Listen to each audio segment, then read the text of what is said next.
inflamatoria pélvica y vamos a comenzar. Por favor, la siguiente. Va en modo presentación para que puedan alcanzar a ver los que están atrás.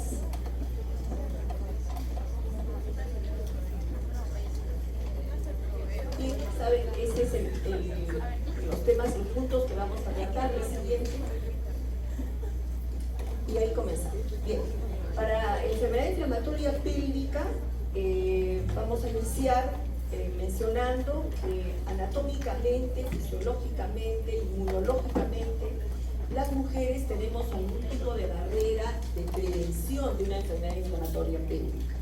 Y vamos a tener dentro de las barreras anatómicas, estructurales, ¿no?, las secreciones vaginales propias de la mujer, que va a ser diferente de acuerdo a la edad. No vamos a repetir porque esto ha sido motivo hasta del seminario, ¿no? El moco cervical, de igual manera, que va a tener una diferente estructura de acuerdo al ciclo menstrual. La secreción del endometrio, igualmente, acuérdense de la curva aquella que tenemos que conocer muy bien, lo que es el ciclo menstrual. Y el líquido tubular, el líquido que se produce dentro de las trompas, de igual manera van a ser barreras físicas que pueden impedir una infección, una enfermedad inflamatoria pélvica. Inmunológicas, tenemos el sistema inmunológico propio de la mujer, que esto podría estar, por ejemplo, ¿no?, disminuido en caso la mujer tenga algún tipo de antecedente inmunológico, ¿no? El tejido endocervical, el endometrial, acuérdense que presentan células. Esas células van a ser también alguna barrera para la posibilidad de infecciones. Inmunocompetentes, células inmunocompetentes que son y que tienen inmunoglobulina A, que es la que actúa a nivel celular. Y la protección de la flora bacteriana de la vagina, que principalmente es el lactobacillus. Entonces, si una mujer tiene todo esto, estas barreras óptimamente funcionando, probablemente tenga menos posibilidad de tener una infección. La siguiente. Y vamos a hacer la definición de qué es una enfermedad inflamatoria pélvica. Es un síndrome clínico. Acuérdense, esto es bien importante porque muchas veces, como vamos a ver, el diagnóstico va a ser clínico, de una patología infecciosa del tracto genital superior, ¿no?, que generalmente va a ser una infección de tipo ascendente. O sea, va a comenzar el tracto genital inferior, comienza de la parte más baja y puede ir ascendiendo. Y puede comenzar con una cervicitis, que es una infección del cuello del útero, puede ser una endometritis, las trompas, que son las salpingitis, ¿no?, los ovarios, la oferitis, los parametrios, la parametritis, y cuando está comprometiendo todo el peritoneo pélvico, es una pelviperitonitis, de arriba para abajo. Y esto va a dar, cuando ocurre el cuadro clínico, va a dar también la severidad. La siguiente. ¿Y cuáles son los factores de riesgo? Aquí vamos a tratar un poco lo que mencionó el doctor que me ha antecedido, ¿no? Los efectos que ocasionan significan efectos económicos negativos para la paciente, la familia y el sistema de salud. ¿Por qué? Porque estas señoras, estas mujeres, van a recurrir múltiplemente. ¿Sí? ¿Puedo agrandar un poco más la pantalla? Sí, ¿podrías ponerlo en modo presentación? No sé qué, si eso es lo que...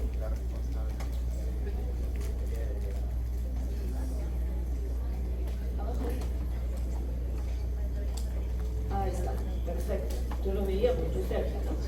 Bien, entonces les decía que va a significar efectos económicos para la misma paciente, para la familia y para el sistema de salud, porque van a ser mujeres que van a acudir muy frecuentemente a solicitar una atención de salud.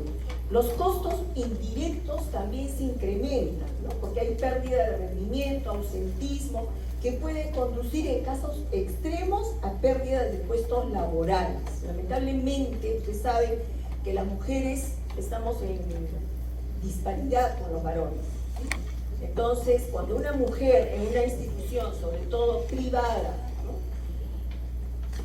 falta permanentemente y tiene dolor, enfermedad inflamatoria pélvica o enfermedades propias de la mujer, es muy fácil que la Oficina de Recursos Humanos la siguiente vez no le renueve el contrato, ¿no?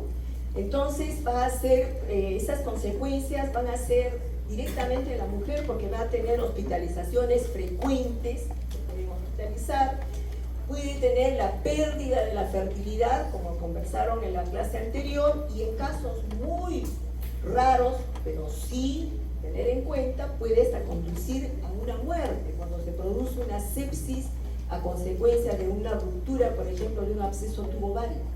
Entonces, esta es una enfermedad que puede llevar a disminuir, por ejemplo, la calidad de la vida de la mujer por el dolor y en ocasiones a la relación de pareja.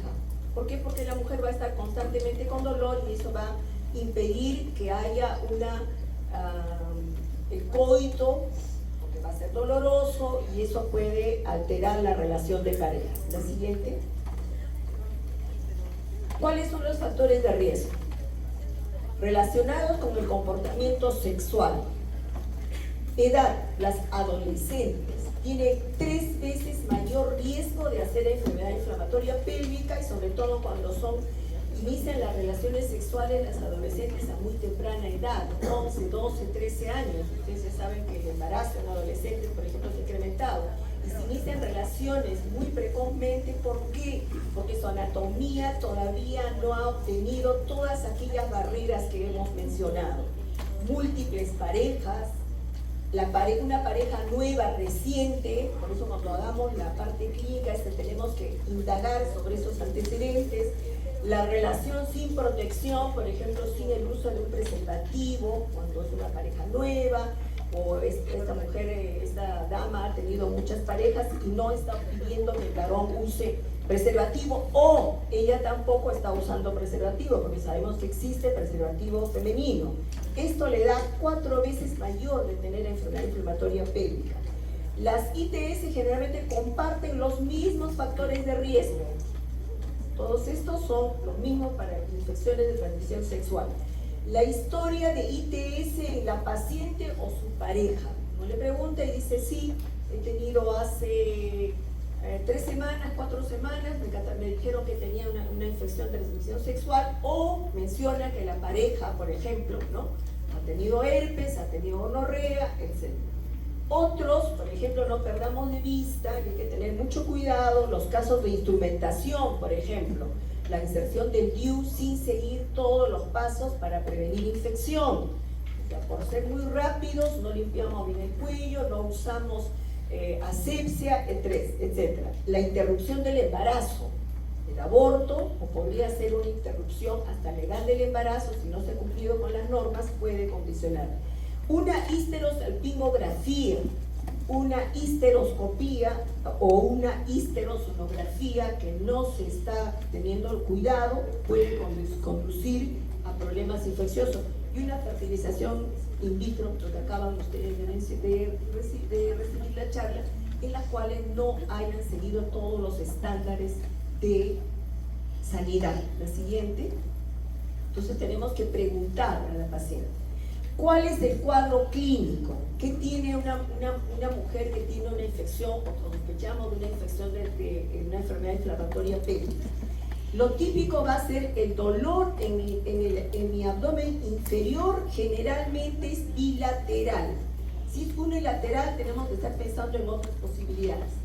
Náuseas, vómitos, malestar general cuando el caso es grave, pero lo que viene, el síntoma principal es el dolor. Puede haber una dispareunia que puede ser de inicio reciente cuando el cuadro es agudo, fiebre que no siempre está presente, sangrado uterino anormal y secreción vaginal o cervical anormal. La siguiente. Y esto es más o menos para darle a ustedes, para que puedan ver cómo es las imágenes de una enfermedad inflamatoria pélvica por laparoscopía, por lo que vamos a ver más adelante. El gol estándar para el diagnóstico es la laparoscopía. Y ven ahí el cuadro inflamatorio, está eritematoso, y en el otro lado, lo que en ocasiones ya posteriores generan cuadros adherenciales. Simplemente esto de acá es para que ustedes recuerden cómo es la instrumentación para una laparoscopía. Y en el cuadro siguiente es, por ejemplo, que tenemos que hacer, como vamos a ver más adelante, la exploración de la pelvis. Tenemos que evaluar la pelvis, tenemos que hacer laboratorio, podemos pedir algún examen auxiliar y finalmente, como digo, en muchas ocasiones el diagnóstico es por vía laparoscópica. La siguiente. ¿Cuál? El examen clínico. ¿Qué es lo que tenemos que hacer? Primero hemos preguntado todos los antecedentes de la mujer que viene con dolor. Ya hemos descrito el cuadro clínico que puede traer. Segundo, siguiendo la semiología de la atención de salud, vamos a hacer el examen clínico. Indudablemente hemos tomado las funciones vitales, etcétera, pero lo que vamos a encontrar básicamente es dolor. La mujer que viene por dolor, y puede haber un dolor en mi abdomen inferior. Repito, generalmente ocupa todo el abdomen inferior. Podría haber una reacción peritoneal, ¿no? Un compromiso del peritoneo, y eso nos puede dar severidad o nos puede conducir a diagnósticos diferenciales. Cuando ya hacemos el examen específico ginecológico, vamos a tener dolor a la movilización del cervix. Movilizamos el cervix y la mujer se puede quejar de dolor unilateral o bilateral. Dolor a la palpación de los anexos, que no siempre se palpan, en realidad no esperemos. Las trompas, por ejemplo, es casi imposible que las palpemos, excepto que estén sumamente engrosadas, aumentadas de tamaño o haya un hidrosalpis, que normalmente no se palpan. Pero sí, si hay masas anexiales, podemos llegar a palpar. Dolor a la movilización uterina, al examen bimanual. Cogemos de alguna manera, podemos movilizar todo el útero, en algunas mujeres es posible, y podemos ver que tiene dolor. Y en otros, la fiebre, que no siempre está, ¿no? La leucorrea mucopurulenta, que hay que sospechar ahí en un germen específico, y la presencia de abundantes leucocitos en la toma endocervical. Esto es haciendo lo que deberíamos hacer cuando ocurre una paciente o acude una paciente, por ejemplo, a la emergencia. Y es posible hacer un frotis y ver el incremento de leucocitos en el frotis de la secreción endocervical. La siguiente. ¿Y cómo voy a hacer el diagnóstico? Ya tengo historia clínica, ya tengo el examen clínico y viene mi diagnóstico. Tiene que ser la historia clínica, está incluida ya el examen clínico, más los factores de riesgo que hemos mencionado con anterioridad. ¿Cuáles vamos a considerar? Los criterios mayores están incluidos el dolor pélvico y el dolor del cervix y uterino.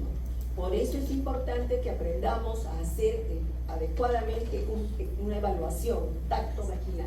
Y criterios menores, está la fiebre, la leucorrea mucopurulenta y el apoyo que puedo tener de exámenes auxiliares, el laboratorio, que puedo tener leucocitosis, PCR y BCG elevados. Entonces, esos van a ser los criterios que tengo que tener en cuenta para plantear un diagnóstico de enfermedad inflamatoria pélvica. La siguiente. ¿Y qué exámenes complementarios tengo que solicitar? Cuando ya tengo alta sospecha de una paciente que pueda tener esta patología, tengo que solicitar laboratorio. Primero, no se olviden, jóvenes, como en la clase que hicimos también de sangrado uterino anormal, tengo que descartar embarazo. Pueda que tenga una fecha de última regla reciente, de repente no usa un método anticonceptivo seguro, no usa ninguno, ¿no? Entonces, siempre sospechar la posibilidad de un embarazo, sobre todo si se está acompañando de un sangrado uterino anormal. ¿Por qué? Porque si ya tiene embarazo, va a haber otras posibilidades diagnósticas. Un hemograma, PCR, BSG, un perfil hepático, ¿no? Bioquímica, HIV, sífilis y hepatitis B. ¿Por qué? Porque esto está dentro de lo que es el tamizaje en la mujer en la edad reproductiva. No porque vayamos a discriminarla porque tiene HIV, sífilis o hepatitis B, sino es parte del tamizaje que se hace a una mujer cuando está acudiendo a una atención de salud. En imágenes tengo que solicitar una ecografía transvaginal, pero si es una jovencita adolescente que acude sin, nos da la historia de que no tiene relaciones sexuales, probablemente solicite una ecografía pélvica. Y si no tengo un diagnóstico preciso y el cuadro amerita porque hay dudas entre una y otra patología, podría solicitar una tomografía o una resonancia magnética. Esto es, las resonancias a veces las solicitamos cuando tenemos dudas o el manejo, por ejemplo, como vamos a ver más adelante, de un cuadro más severo. En microbiología debería solicitar un frotis del canal endocervical en la búsqueda de leucocitos polimorfonucleares, GRAM, y ojalá se pudiesen hacer, como dice lo que es las guías para manejo de esta patología, un cultivo, pero sabemos que muchas veces nuestros hospitales carecen de estos métodos diagnósticos. Pero el GRAM es muy importante, ¿por qué? Porque en un GRAM pueden encontrar, y eso es patognomónico, que es la Neisseria gonorrea, la gonorrea, y tiene una característica. ¿Alguien me dice qué es lo característico de la gonorrea desde el punto de vista microbiológico, de coloración, etcétera? ¿Cómo es? Diplococo. ¿Gram negativo, gram positivo? Negativo. Negativo. ¿Ah? ¿Alguien? Negativo. Escuché un negativo, pero con mucho temor. Es un gram negativo. Es un, ¿cómo es? Es un diplococo, acuérdense. Es un diplococo, ¿no? Y puede también encontrarse Chlamydia trachomatis, el Mycoplasma genital. Eso es lo ideal, pero sí se puede llegar a hacer hasta un gramo. Cultivo, como repito, a veces no siempre, pero un gramo sí. Si nos dan el diagnóstico de gonorrea, ya o nos informan que gonorrea, nuestro diagnóstico está confirmado. La siguiente. ¿Cuáles son los diagnósticos diferenciales? Porque esto no es tan simple, que una mujer acuda con un cuadro, sí, es dolor, etcétera, pero va aunado a otros hallazgos y como les dije, de repente el dolor es unilateral, palpa una masa y por ahí, por ejemplo, me salió una beta positiva. Entonces hay un embarazo, pero está con dolor, ¿sí?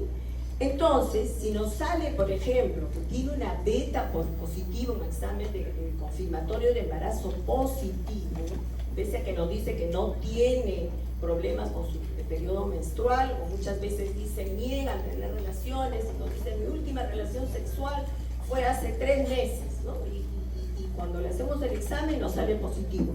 En ese caso ya está la posibilidad, más aún, si el examen clínico, igual hay dolor a la movilización del cervix, hay dolor cuando palpo el fondo de saco de Douglas, o lo palpo ocupado, pues no debería palparse ocupado, y la imagen ecográfica me dice que hay una masa a nivel de uno de los anexos, mi sospecha alta es un embarazo ectópico. Pero también puede ocurrir, me puede salir una beta positivo, puede tener fiebre, puede tener dolor, puede tener sangrado, puede tener hasta una secreción de aspecto purulento, y al salir positivo, a nivel de anexos no encuentro nada, pero a la exploración saco restos endouterinos compatibles con tejido trofoblástico y que hay muy mal olor, mi sospecha es un aborto séptico, o podría ser un aborto incompleto si la paciente no tiene fiebre, no hay mayor dolor, etc. Entonces nunca dejemos de pensar en la patología que es la más complicada y que podría causar mucho daño a la mujer, es el embarazo ectópico, siempre tengámoslo presente.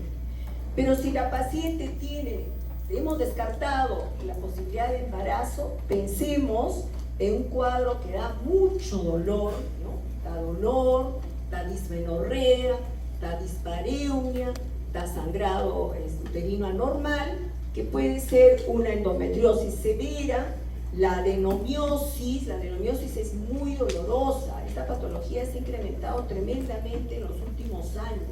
Las mujeres jóvenes están teniendo adenomiosis. ¿Y qué es adenomiosis? Es la implantación del tejido endometrial dentro del útero, y que la mujer tiene parte de ese cuadro, es una dismenorrea severa, dolor, sangrado, y que en ocasiones es un factor también que puede impedir el embarazo. Entonces no dejemos de considerar la adenomiosis, un quiste de ovario complicado.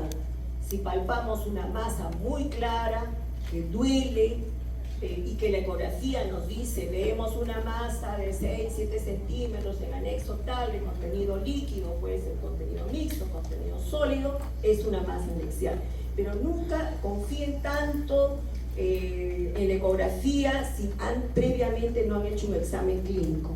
Puede ser simplemente una dismenorrea severa, ya han tenido ustedes clases sobre dismenorrea, no hay ninguna masa, no hay ningún hallazgo, pero sí hay mucho dolor, ¿no? Y una mujer que pueda tener una ovulación dolorosa, ¿no? Hay mujeres que en el momento que ovulan tienen mucho dolor y puede haber hasta cierto grado de reacción peritoneal, y a la ecografía en anexos no veo nada, pero puedo ver una escasa cantidad de líquido en el fondo del saco.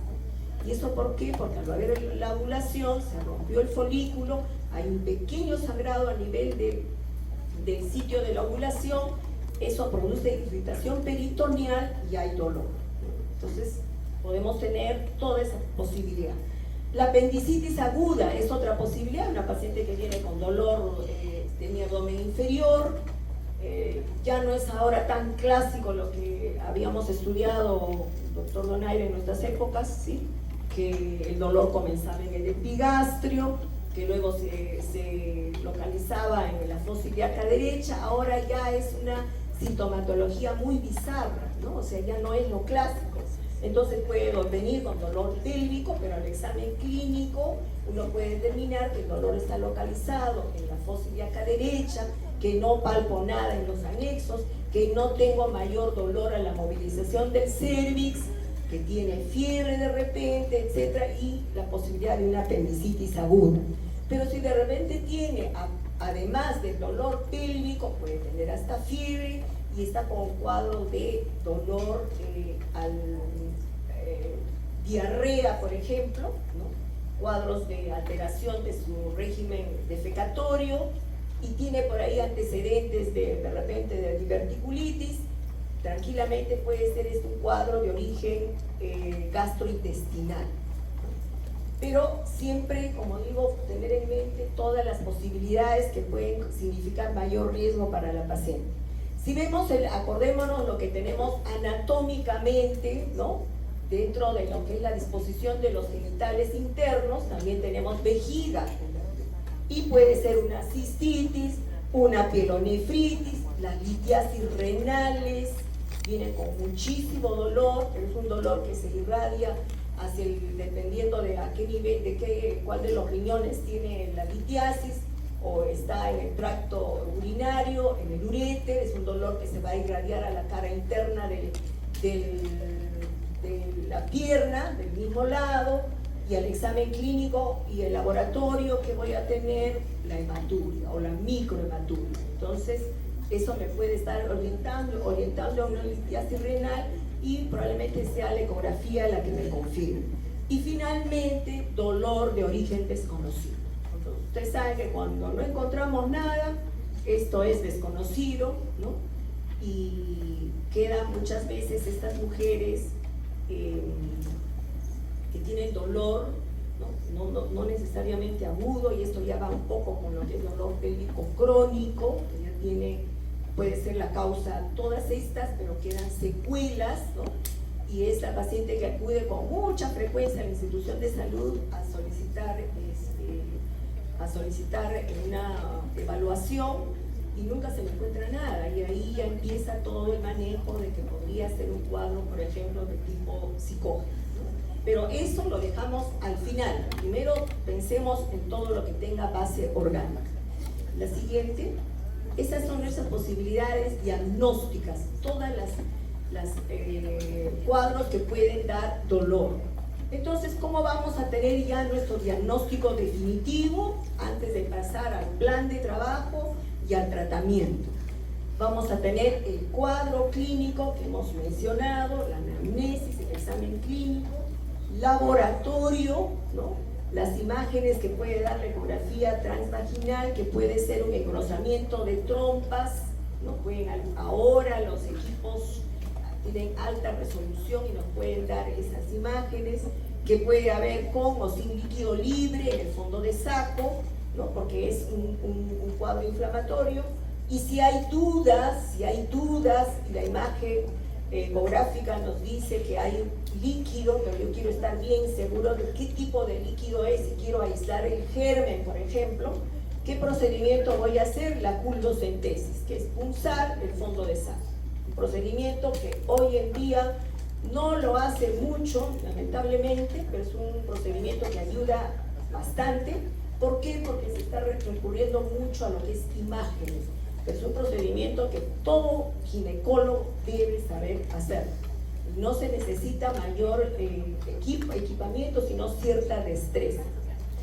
Puedo solicitar una tomografía, una resonancia, y ahí sí va a ser mucho más claro el compromiso de las trompas y nos va a dar, por ejemplo, la presencia de colecciones en las trompas y los ovarios. Esto nos ayuda mucho, por ejemplo, en los casos de absceso tubo-ovario, la resonancia. Pero es un examen auxiliar que no siempre lo solicitamos, y acuérdense que no todas las instituciones públicas de salud cuentan con resonador y el costo es mucho mayor, ¿no? Puedo llegar, por ejemplo, a hacer una biopsia endometrial y ahí puedo aislar los gérmenes. Es un procedimiento que realmente no se hace, ¿no? Pero el gol estándar del diagnóstico y decir esta es una enfermedad inflamatoria pélvica, hoy en día tenemos la laparoscopía. Antes, ¿cuál era? La laparotomía, ¿no? Que es una cirugía ya mayor, ¿no? Que tiene ciertos riesgos, que hace que la paciente se quede más días hospitalizada, etc. Indudablemente la laparoscopía tampoco no está libre de riesgos, por eso que el personal que lo haga es personal que está entrenado. Pero es un procedimiento que se puede hacer rápidamente, no da mayor morbilidad, la recuperación es más rápida y nos permite visualizar directamente los órganos genitales internos y poder tomar muestras.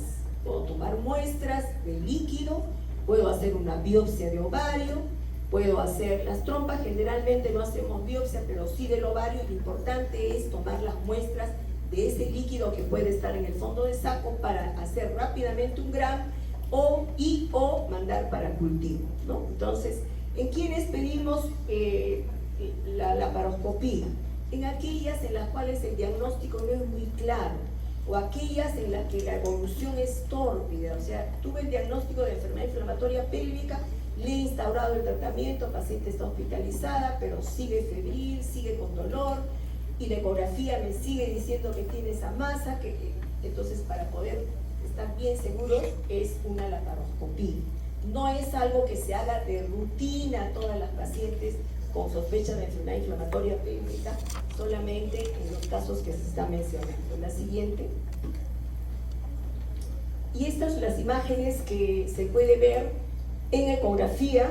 La primera es una masa a nivel de anexo, la siguiente es una masa anexial, ¿no? Para poder diferenciarla, y la otra es un absceso tabicado. Y este de acá es una imagen para que ustedes quizás algunos que terminen la rotación no vean en ninguna ocasión en la emergencia hacer una culdocentesis.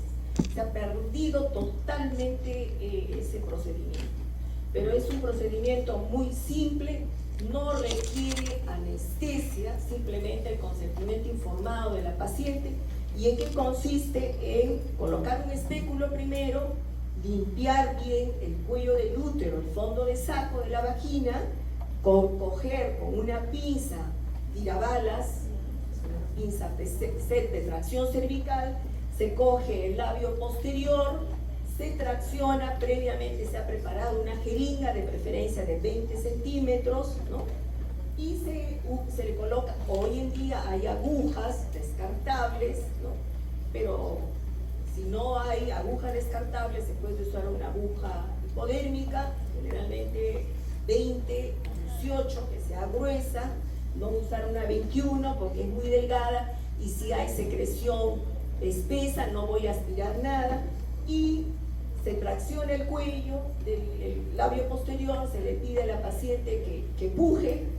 Al pujar, la paciente uno siente menos dolor a la hora que uno punza el cul-de-sac, el fondo de saco, y aspira.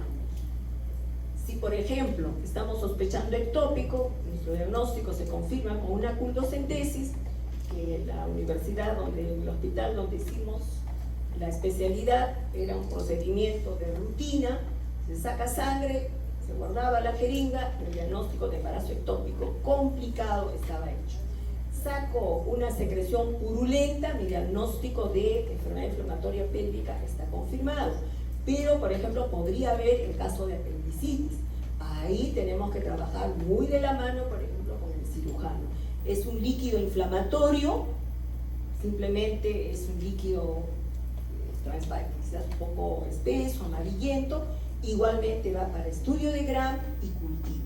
Entonces es un procedimiento, como digo, simple, rápido, y tenemos que los especialistas estar entrenados. Y la otra es una imagen por laparotomía, ven ustedes, la pared está abierta y todo el compromiso de los genitales, ¿no?, con una secreción purulenta.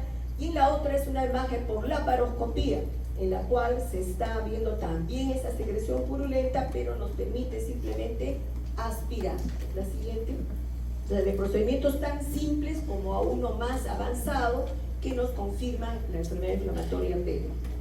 Entonces ya tenemos clínica, tenemos diagnóstico, y ahora tenemos que hacer un estadiaje para ver qué tratamiento va a tener esta paciente. Entonces, el estadio 1 no es el más simple, simplemente es una salpingitis, pero sin peritonitis. Es una paciente que viene con dolor, evidencio el dolor, la ecografía es completamente negativa, no hay líquido en el fondo de saco, y la paciente tiene los factores de riesgo que hemos mencionado. Estadio 1. Este generalmente se va a correlacionar, como lo vamos a ver más adelante, con lo que es la severidad, con uno leve, y puede ser de manejo ambulatorio. El estadio 2 ya es una salpingitis con peritonitis, que quiere decir que puedo encontrar al examen clínico bastante dolor y una reacción peritoneal. Pero ya he descartado que sea apendicitis, ya he descartado que sea embarazo ectópico, me quedo con salpingitis. Y el estadio 3, salpingitis con el absceso tubo ovárico. ¿Qué voy a tener? Una señora con todos los antecedentes, cuadro clínico de dolor, al examen clínico dolor, fiebre, leucocitosis, PCR elevado, BCG elevado, y al examen clínico palpo una masa muy dolorosa que me va a confirmar la ecografía transvaginal. Me informa que tiene una masa de 4 por 5 centímetros en el anexo izquierdo, derecho, etcétera, y tiene escaso líquido en el fondo de saco. Mi diagnóstico es absceso tubo ovárico. Y el estadio 4, que hay que tener mucho cuidado, es cuando ese absceso, rara vez nos llega ya un absceso roto, se nos rompe mientras la paciente está hospitalizada, es aquella que no está respondiendo al tratamiento. Y el estadio 4 es la ruptura de un absceso.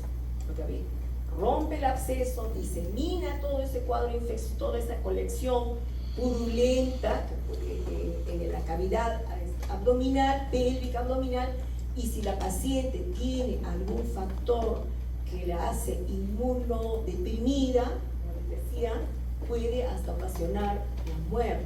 Entonces tengamos cuidado, de modo que cuando una paciente en el estadio 3 está hospitalizada, se le hace un seguimiento en función de prevenir que el absceso se rompa.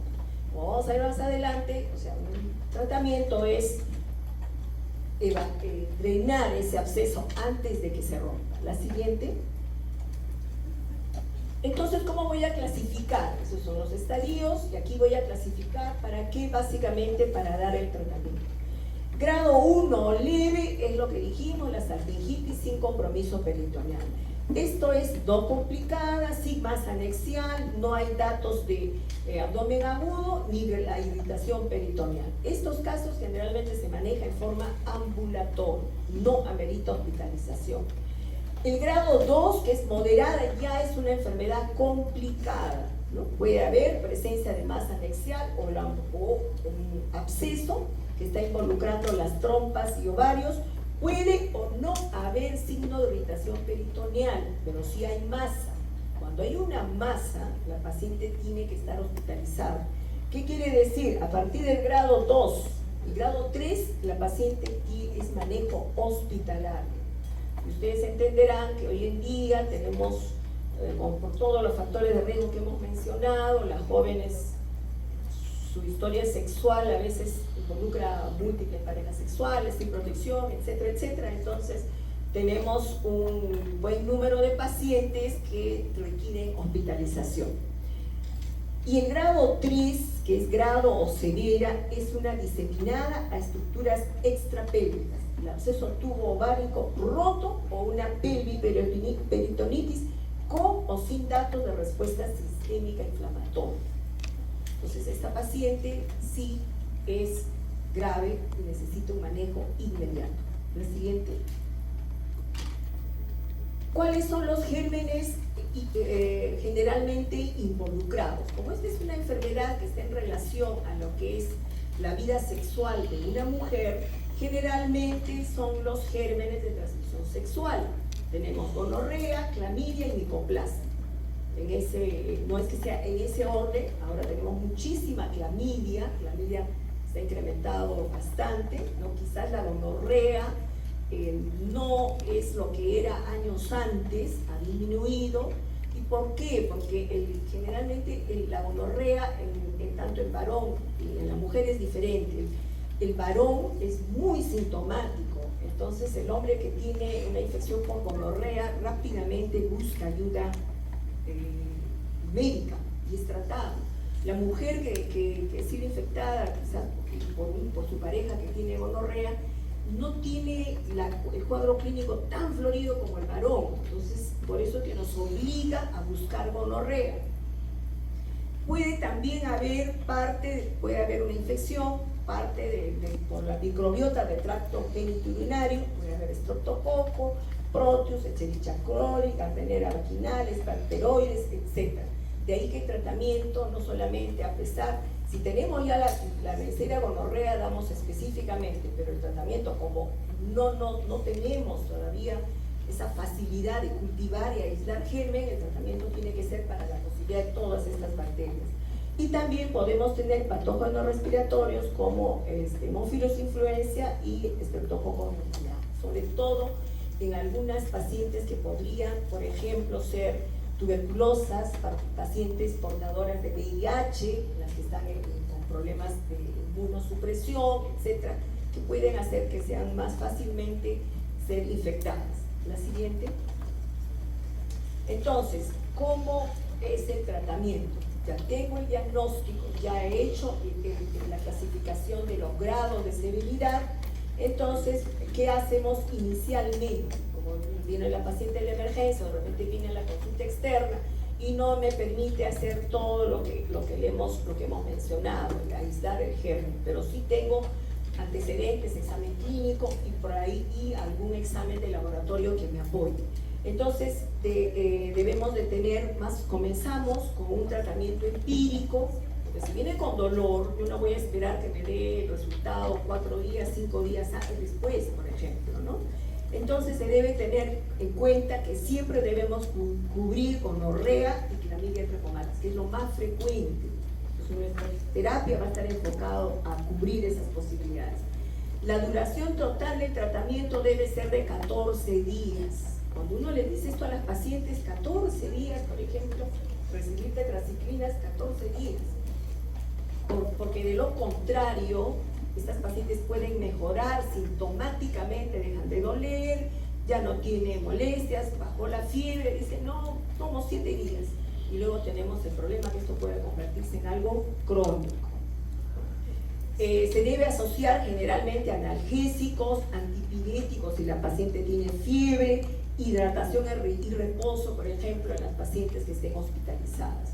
O aún si uno da un manejo ambulatorio, ¿no? Indicarle reposo, se les da descanso médico, de ahí lo que yo les mencionaba, que esto a veces genera que las mujeres dejen de trabajar, lo que va a generar problemas a ella y a la institución en la cual labora, ¿no? Y se asociará cobertura frente a anaerobios por su alta asociación, lo que les mencionaba antes. En los siguientes casos, por ejemplo, cuando hay un diagnóstico de absceso pélvico, tenemos que considerar los anaerobios. La detección de tricomona o vaginosis bacteriana, debemos considerar, por eso le damos un tratamiento que pueda cubrir a todos ellos. Y el antecedente de instrumentación ginecológica días previos. Por ejemplo, alguna mujer puede ocultarnos que se ha hecho un aborto 5 días antes. O le pusieron un DIU hace 6 días. O le solicitaron una histerosalpingografía porque está en estudios por infertilidad hace 5 días. Entonces, teniendo en cuenta todos esos antecedentes, debemos de dar el tratamiento correspondiente. La siguiente. ¿Y cuál es el tratamiento de acuerdo a los estadios? En el estadio 1, acuérdense, ¿no?, que era la paciente ambulatoria, de primera elección. Ceftriaxona 1 gramo intramuscular, dosis única. ¿Qué me va a cubrir la ceftriaxona? Gonorrea.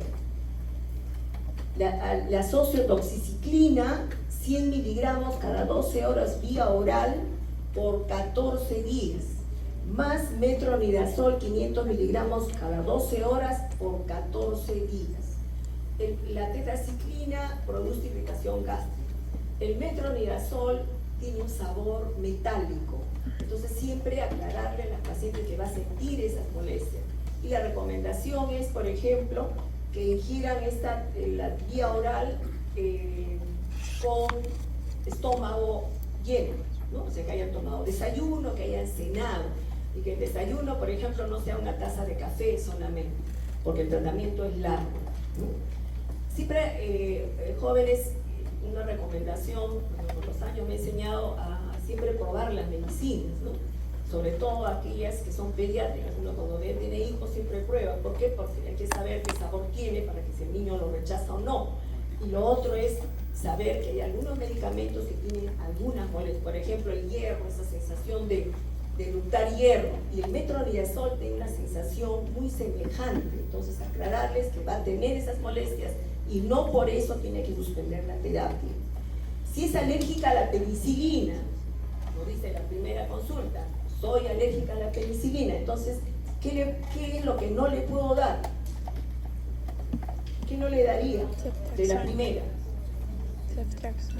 La ceftriaxona, ¿no es cierto? Porque la ceftriaxona es una cefalosporina que es primo hermano de la penicilina, entonces podría tener una reacción cruzada. En ese caso voy a darle acitromicina 2 gramos vía oral, dosis única. Y por ejemplo, cuando le dicen, ¿cuánto trae la tabletita de acitromicina? 500 miligramos. Para 2 gramos, ¿cuántas tiene que tomarse? 4. Y dicen, 4 tabletas en una sola toma. Hay que explicarle que eso es necesario, ¿sí? En una sola toma. A veces dice, pero si me la tomo cada 6 horas, no es lo mismo. Las 4 tabletitas. Doxiciclina vienen haciendo lo mismo, y el metronidazol siempre por la sospecha de anaerobios. En caso de pacientes alérgicos a la penicilina. Pero si nos dice que es alérgico a las tetraciclinas, que es poco frecuente en realidad, pero pueda que los haya, ¿no? Sigo con ceftriaxona, pongo intramuscular, acitromicina, 1 gramo vía oral, repetir 1 a la semana, 1 gramo, o sea, 2 tabletitas, y sigo con metronidazol 14 días. Se dan cuenta que la terapia es larga, y si esta paciente no tiene una cobertura por algún seguro, ¿no? Eso no es tan barato. No es tan barato, sobre todo si lo compra de marca. Los genéricos son mucho más baratos y son igualmente efectivos. Y esto, si la paciente tiene el CIS o tiene un seguro, sí tiene cobertura. La siguiente, estadio 1, manejo ambulatorio. Y siempre cuando la paciente se le da la indicación, es decirle, no darle y decirle, bueno, le doy por 14 días, regrese en 2 semanas. Darle los signos de alarma por el cual tendría que regresar antes. Uno de ellos es persistencia del dolor. Se dice que con la terapia, más o menos a las 72 horas, el dolor debe de disminuir más del 80%. Pero si está el tercer día y el dolor persiste, 2, si tiene fiebre, no tenía fiebre, estadio 1, generalmente el paciente no tiene fiebre, pero si al 4.º día empieza con fiebre, signo de alarma. Y tercero, si hay mayor compromiso, fiebre, dolor abdominal, náuseas, vómitos, son signos de alarma por el cual la paciente tiene que regresar. La gran mayoría de pacientes responden a ese tratamiento de vía oral, pero algunas pueden complicarse. Pero ¿a quiénes las tengo que hospitalizar? Hemos hablado de la paciente que tiene manejo ambulatorio. ¿A quiénes le tengo que hospitalizar? A la paciente que la veo en mal estado general, la veo tiene fiebre, el dolor no cede, es un estadio 1 y no cedió el dolor, y náuseas y vómitos. Entonces, 4.º, 5.º día, 6.º día la paciente no ha mejorado, se hospitaliza. O si viene a la emergencia y tiene todos esos hallazgos. Estadios 2 y 3, criterios de hospitalización. ¿Por qué? Porque además tengo que excluir otras posibilidades de emergencias quirúrgicas. Por ejemplo, que sea una apendicitis. Y si yo la mando a su casa, pueda que mejore ligeramente, pero luego el cuadro, porque no se ha tratado el cuadro de fondo, se puede complicar. Entonces, hospitalizo estadios 2 y 3. Y aquellas que tienen mala respuesta al tratamiento oral o sospecha de incumplimiento, que es lo más frecuente. Si hospitalizáramos a todas las que no cumplen, créanme que los servicios de ginecología se llenarían, pero uno tiene que tener criterios para hospitalizar a la paciente. Si uno explica bien el cuadro que tiene, la necesidad de cumplimiento de la terapia y generar en la mujer, quizás en su familia o en su pareja, lo que se llama la adherencia al tratamiento, probablemente no se complica y no requeriría hospitalización. ¿En quiénes más tengo que hospitalizar? Es en gestantes, porque puede incrementar la morbilidad materna o fetal, y también en las adolescentes, 15, 14, 16, 17 años, que vienen con un cuadro de enfermedad inflamatoria pélvica, es manejo hospitalario. ¿Por qué? Porque estas jovencitas no van a cumplir un tratamiento oral y muchas veces vienen con un estadio 2. Con un estadio 2, entonces amerita hospitalización. La siguiente. ¿Cómo es el tratamiento hospitalario? Estadio 2, estadio 3, o la paciente que estuvo con manejo ambulatorio y no respondió, tengo que hospitalizarla. Esquema 1, tenemos 2 esquemas.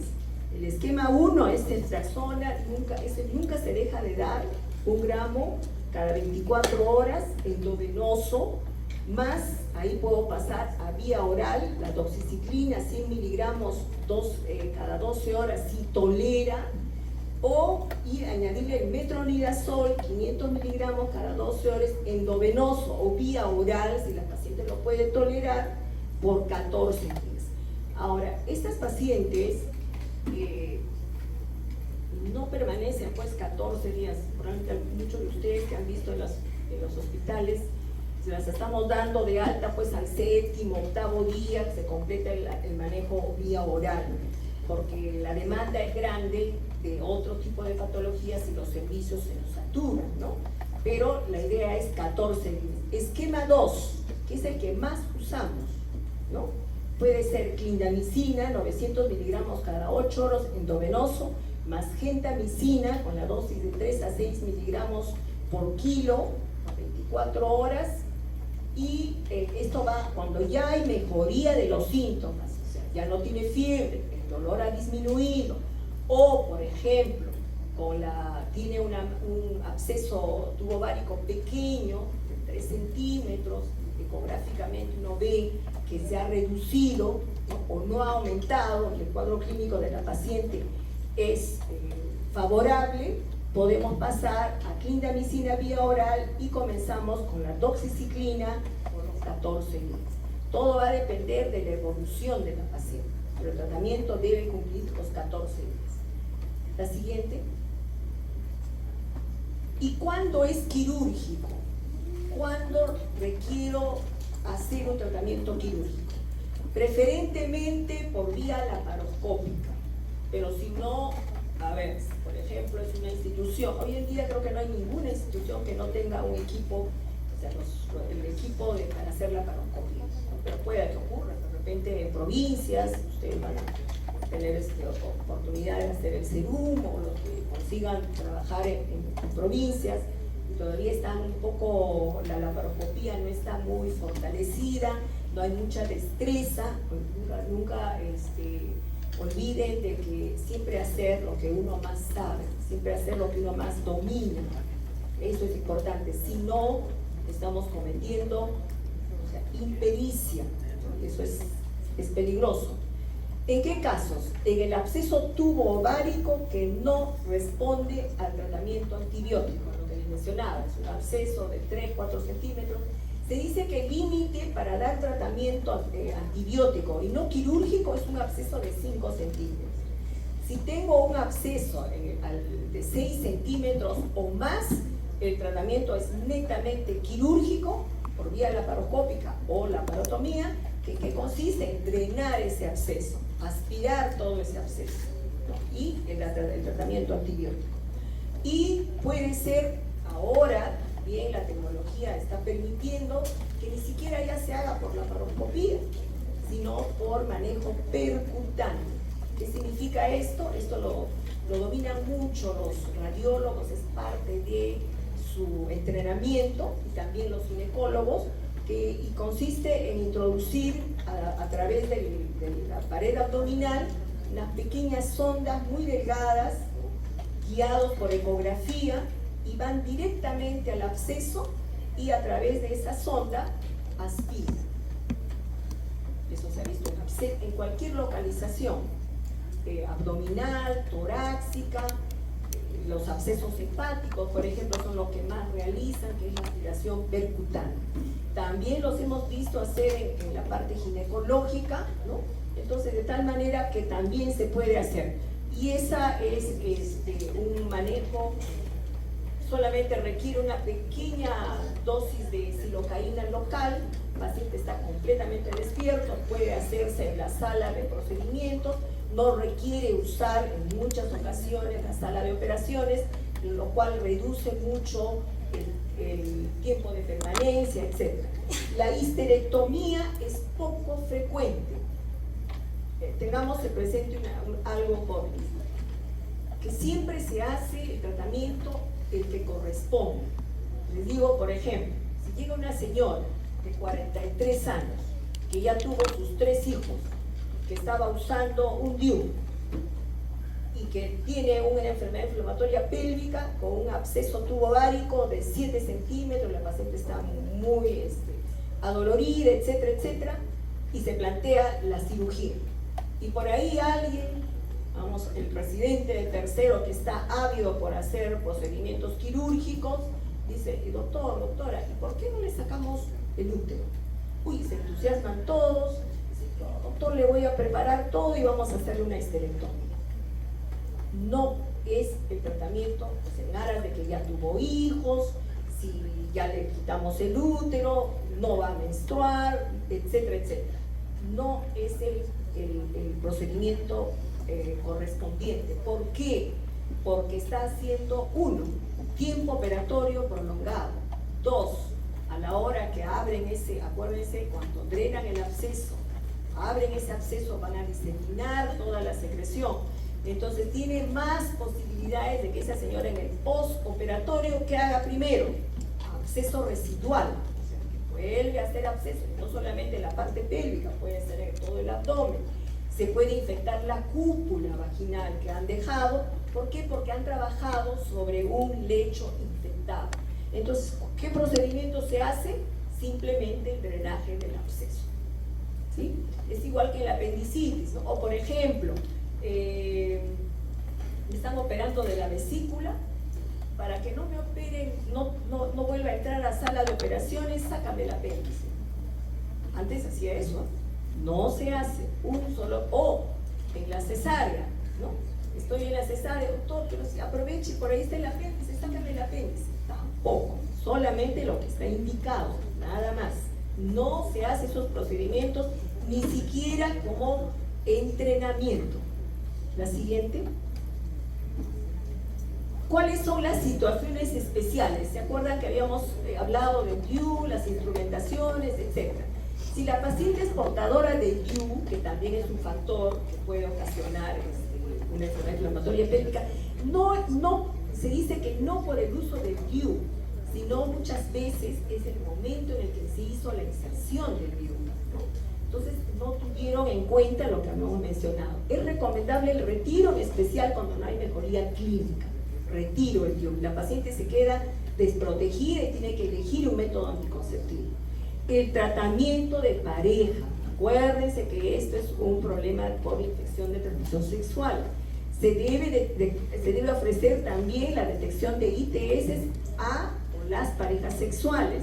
En este caso, recomendamos a la pareja que reciba doxiciclina, la misma dosis, pero no por 14 días, sino 7. ¿Ya? Y decir conversar con la pareja.